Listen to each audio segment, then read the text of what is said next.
હા શું કહું, તારા ભાભીને હું 3 કલાક નોનસ્ટોપ પગ ન દબાવું ત્યાં સુધી જરાય ભેગું ન થાય નહીં. આ ટેવ તમે જ મને પાડી દીધી છે. મોટા ભાઈ, બાયુના પગ દબાવવામાં જે પૂન છે ને એવું પૂન ક્યાંય નથી હો.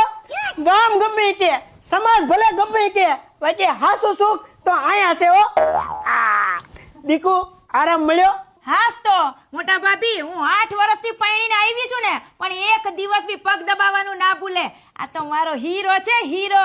હા તો આપને વજો બોલો. તારા ભાભીના પગનો ગોઠલો સીડ્યો હોય તો કોણ ઉતારે પૂછ?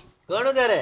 તમાર ભાઈ ઈ તો ઠીક, બપોરે ઠામડા ઉટકી નાખે ને રવિવાર હોય તો લુગડાય ધોઈ નાખે. આવો માણા ક્યાંય ન મળે હો.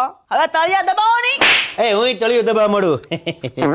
હા શું કહું, ઘરવાળીના પગ દબાવવામાં જે બરકત મળે ને એવી બરકત ક્યાંય મળે નહીં. અને જ્યારથી મેં મારી ઘરવાળીના પગ દબાવવાનું ચાલુ કર્યું ને, ધંધામાં પૈસાની વરસાદ થાય છે, વરસાદ. આ 1.5 કલાક દબાઈ દઉં, કાલ મને લાગે છે ધોમ પૈસા આવશે.